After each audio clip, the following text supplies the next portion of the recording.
Hi, everyone. Thanks for joining. My name is Felicia Gottheim, and I'm an Alliance Manager here at NetSuite, and I'll be moderating our discussion today. So for those of you who aren't familiar, NetSuite is the first cloud ERP founded over 20 years ago. We have more than 31,000 customers in more than 217 countries across the globe. And with that, I'll pass it off to our guest of honor, Nick Swanson. Nick, do you mind introducing yourself and Yasso? So if you're not familiar with Yasso, it was founded in 2013 by Amanda Klein and Drew Harrington. They were really looking for a healthier alternative in the frozen snack space. So Yasso's grown rapidly since then. We are now the 6th largest brand in the frozen novelty category. And outside of our retail performance, we consistently are named one of the best places to work, and we've made the Inc. 5000 list for a couple of years in a row now. The company kind of grew up in the Boston, Massachusetts area, and in 2019 we moved it out to Boulder, Colorado. A little bit about me: I joined Yasso in 2019 as their controller. Prior to that, I was with Jackson's Honest for about a year. They're a potato chip company, healthier alternative to your traditional potato chips. And prior to that, I spent 10 years at White Wave and Danone. So lots of CPG experience across a number of different brands in both finance and accounting functions. Love it. Thanks, Nick. And I'm actually a huge fan of Yasso. I have a bar nearly every single night for dessert. They're just too good. Cool. And with that, I'll pass it off to Al. Al, do you mind introducing yourself and iCloudAuthority? Yes, thanks so much. Hi, everyone. Nice to speak to everyone today. iCloudAuthority is a NetSuite alliance partner as well as an SDN partner. We've played in the NetSuite area for roughly about 16 years. We all used to work in the Toronto office for about 6 years. So we've got roughly about 16 years of experience with NetSuite, 10 years at iCloudAuthority, where we have a staff of roughly about 10 people. With our time at NetSuite as well as at iCloudAuthority, we've probably done over 300 NetSuite implementations across the board through many different verticals. We provide functional, technical, integration, consulting experience, and we started to concentrate more on the CPG area with food and beverage, just because we love those customers, especially Yasso and some of the other customers that we've implemented or we currently work on. Companies like Fairlife, Coca-Cola, Vega, Danone, and other ones that are large brand names. So we are really a one-stop shop for NetSuite, and we've done a lot of work with NetSuite as well as a lot of work with our customers. Thank you, Al. So for the bulk of today's conversation, we'll be discussing your ERP journey, Nick, in Yasso, and your implementation by iCloudAuthority. So to kick us off, what challenges were you facing as a business that sparked the need for an ERP evaluation? Oh gosh, where to begin? We were facing quite a few challenges on the ERP side. When I joined Yasso, prior year, we were about 70 million in net sales, and the year I joined, we closed the year at 90 million. So that's a pretty big size company to be running on QuickBooks. And to make it more complicated, just the IT infrastructure that we had around QuickBooks, we were hosting QuickBooks on a server. So we all had to have VPN clients to access that server. So we had lots of speed issues just trying to get into QuickBooks and do any kind of transactions. Our EDI connection with QuickBooks was pretty troublesome. It actually, it was kind of a joke around the company. There's one flat file that if you opened it up, it's a CSV file. So it would take all leading zeros out in terms of the mapping of, customer data to QuickBooks data, and you'd literally break the company. So we would email that file to each other, so we all had a copy in case somebody accidentally opened up the edit spreadsheet function in the EDI connector. So we didn't take the company down.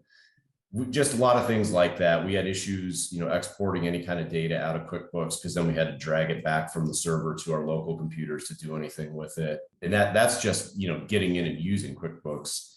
Once you're in QuickBooks, we were just limited in terms of the amount of different data fields we could have in there, the custom, how much we could customize that to fit our reporting needs. and even, that lack of customization really affected how well we could utilize EDI. We just couldn't, accommodate all the different things that the ways customers would order, how our 3PLs needed to see the data when it would go down to their system. So we were doing a lot of things manually, both in terms of order entry, sending those orders to 3PLs, and even invoicing customers. So lots of issues there. Close process was pretty clunky in QuickBooks. Just a lot of the areas where in traditional bigger ERP systems, you're used to the separation of transactions. For example, the receipt of goods from a manufacturer, separating that from the invoice. Well, that's one and the same transaction in QuickBooks. So you're kind of waiting on transactions to finalize, or invoices from vendors to even be able to record your inventory correctly. Things like that, added 3 to 4 days to our close process. So those were kind of the big challenges we were looking to overcome, and why we knew we needed to get into a more stable system. The whole company file idea with QuickBooks was always a scary thought to me. I mean, there's just one or two, you back it up, but that lives in a physical location, whereas with NetSuite, that data is all in the cloud and much safer. And just to comment on that, we see a lot of customers of ours or people that we're implementing speak to exactly what Nick had said. You're going from smaller systems. It could be many systems that you're using, QuickBooks, other systems that hold other pieces of information. But the real benefit sometimes of consolidating everything and getting into NetSuite is that your data is all in one place.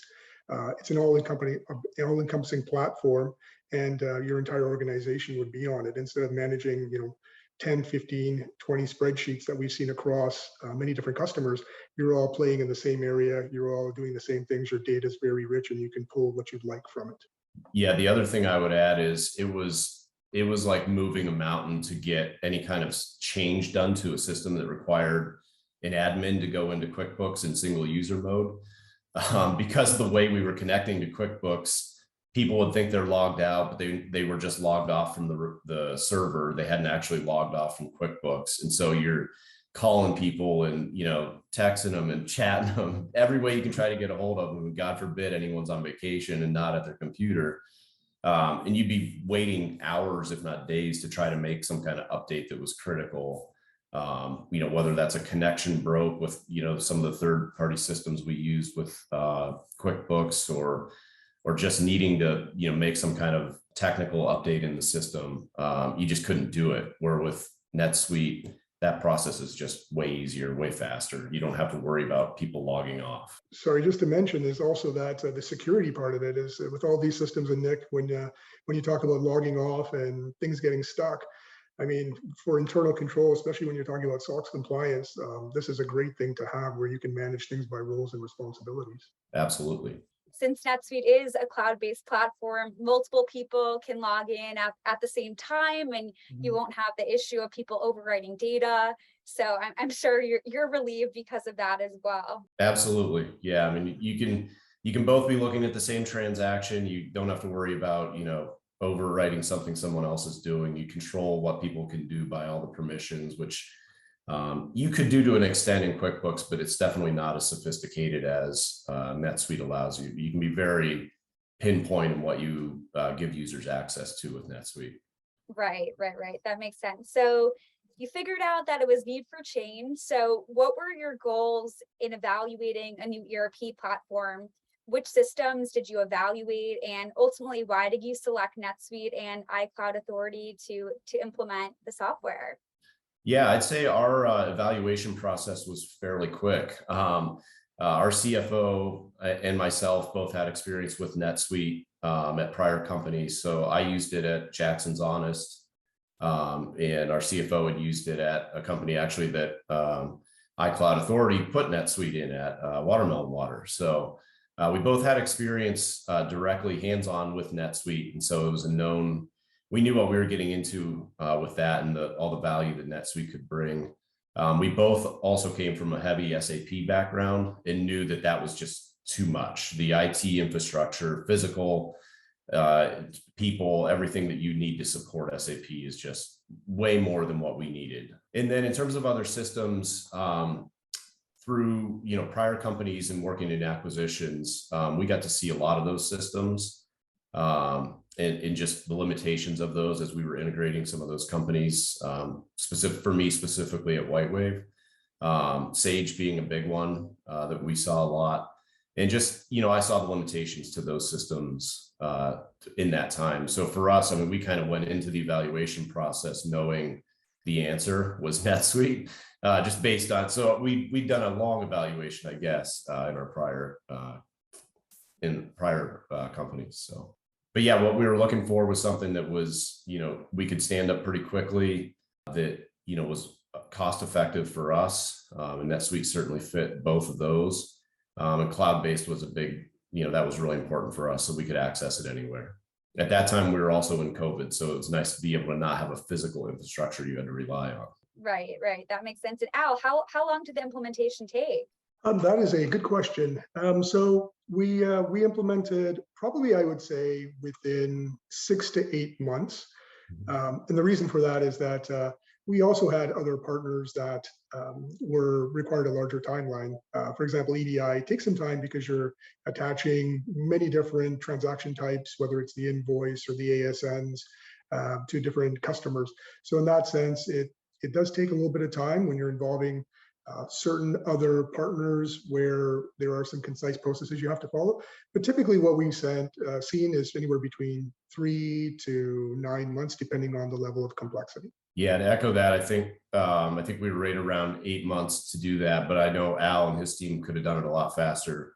As you said, EDI was definitely our longest timeline on that. In fact, we still continue to add and tweak our EDI connections to this day, just make them more optimal, bring on new customers to EDI as they gain their capabilities and so on.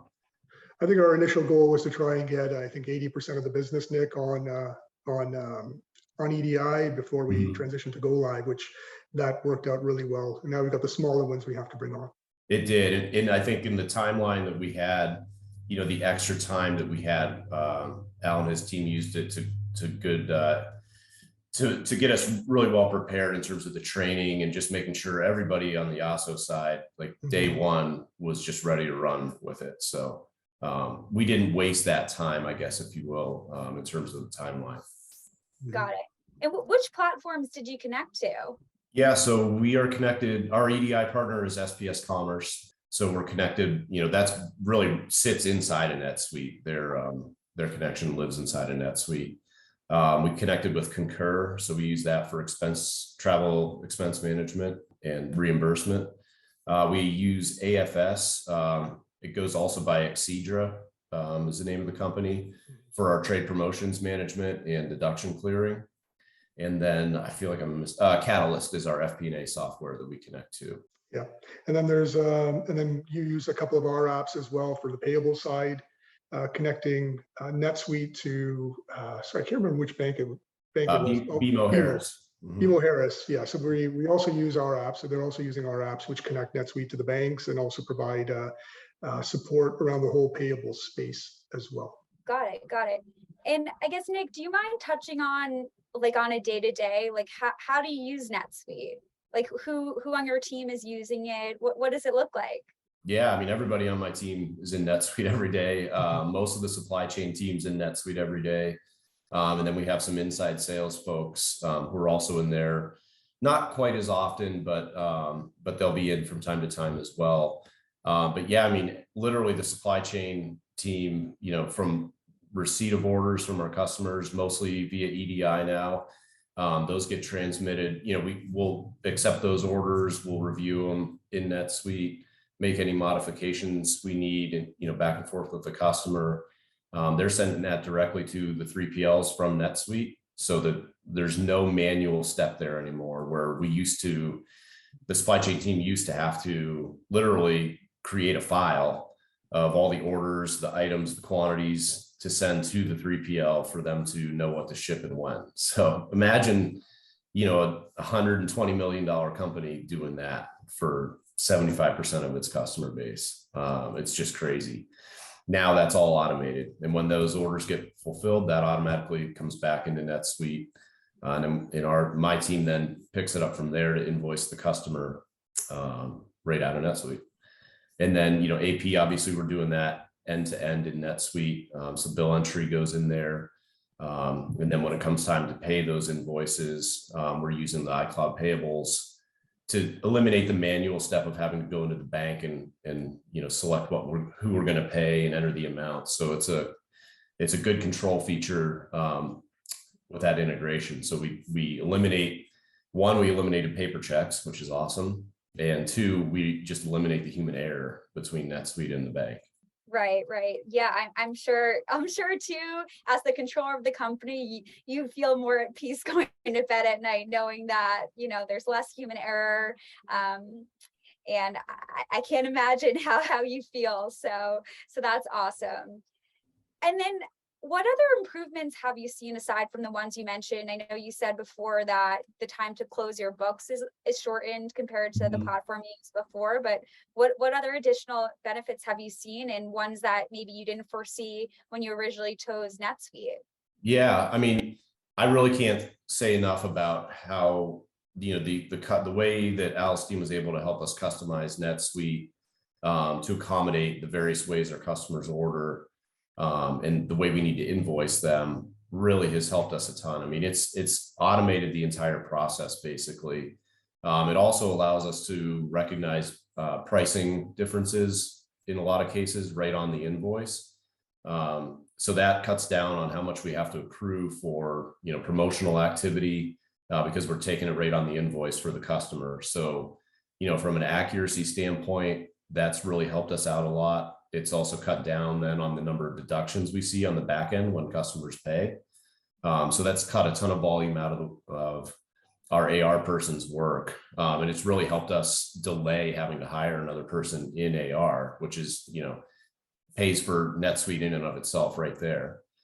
On the supply chain side, the visibility that the supply chain has in real time to our inventory, because every time something gets fulfilled from our 3PLs, it's automatically coming into NetSuite. So they have real-time visibility, which has been crucial for us, as we've been in, as many people on this call are probably experiencing as well, a lot of supply disruptions. So, we've been in a situation where we've had to, be choiceful about how much we ship to which customers, and having that real-time inventory view at any time that we need to have an allocation discussion has just been priceless for us. I mean, to be able to have good data to make good decisions in this environment has helped a ton. It's also helped in terms of, we made a lot of modifications to the standard POs so that we can track how our co-packers are performing against the original PO and their original commitments, both in terms of quantity and timing of when they make it. So we can start to scorecard our 3PLs a little bit more, and really just start to have more insightful conversations with them around their performance. Again, going back to that supply and trying to get that as good as we can. I think just to add to that is what Nick had mentioned, is that we started to take a look at the requirements at the very beginning and say, what is it that you're doing? Capture those requirements, produce documentation so we know exactly what we're doing, and walk through that as we're implementing Yasso. And that's what we typically do for most customers. For the CPG area, specifically food and beverage, we wanted to take things into account like EDLP, everyday low price, the trade spend that was happening for that particular industry, EDI requirements, which are huge, of course, when you're selling to multinational corporations. You need to have that. As Nick had mentioned, taking Excedra or AFS into account, which is trade promotions management, that's very important to do. And then any sort of custom reporting that is required across the entire organization, but including things like the CHEP pallets that you have to use when you're shipping goods, and then also the GLID numbers for customer ship to addresses and such. So those things that might be specific to CPG or to food and beverage, those are the things that we took into account to make sure that those were handled when we're talking about such a practice. Yeah, the GLID numbers is a great example, Al. That and just being able to track CHEP pallet movement throughout the supply chain and where they're at has helped us cut a lot of costs that we would otherwise have from CHEP in terms of pallet rental fees or misreported information from our 3PLs or our customers. when those pallets are moving. So we now can track all of that and in pretty real time report that to CHEP so that we're staying ahead of everybody else, in terms of the reporting and not taking undue charges. Yep. And then as you mentioned before too, like having real-time visibility into your inventory, avoiding stockouts, when to reorder, knowing when to allocate Yassos to certain customers is just so important to your business and optimizing your supply chain. So I'm glad NetSuite could help with that as well. Yeah, absolutely. So obviously, taking on an ERP implementation is a huge undertaking. So how did your team really handle the change management piece that comes with moving systems? How did your team get up and going with the new system? Yeah, you're right. I mean, a system implementation can take a company down, or it can, really help out a company. Thankfully, we were in the latter, but I've seen some that haven't gone that way so well. And so I think it really started at the beginning, in terms of how we communicated that, the need to make a change within the company. And I think everybody who touched QuickBooks knew we needed to make a change. So, getting that buy-in up front wasn't that hard, because I think everybody was ready for something better. And I think, what really made the process work well was, the beginning steps of that was Al and his team coming in, and we're doing process walkthroughs of every single process that we have in the company that would touch NetSuite. And I mean, we did that for, I think, Al, 2 or 3 weeks. I mean, it was very extensive. I think we did it, about 4 weeks, I think, and then we had a process where we signed it off and we moved forward. Yeah. But I think that gave people some insight into, okay, we're going to build a system that's going to work for us, and not only work for us, but optimize the things that we're doing. And throughout the process, we continue to go back to the functional owners of processes, to get their input on if this would be a better option for them. And, so it was very collaborative back and forth. It wasn't just the accounting department, me and my team working with Al and his team. It was all across supply chain, inside sales. Everybody had ownership in this project. And then in terms of, how we made this go, seamlessly when we cut over from QuickBooks to NetSuite, obviously having a partner, I would not want to do this without a partner like iCloud, to be honest. I can't imagine trying to do this on our own. And there's been a number of people who've asked me about the process, and I've pointed them to Al's direction, because I don't think you want to do something this big and this important by yourself, unless you've done them a few times yourself.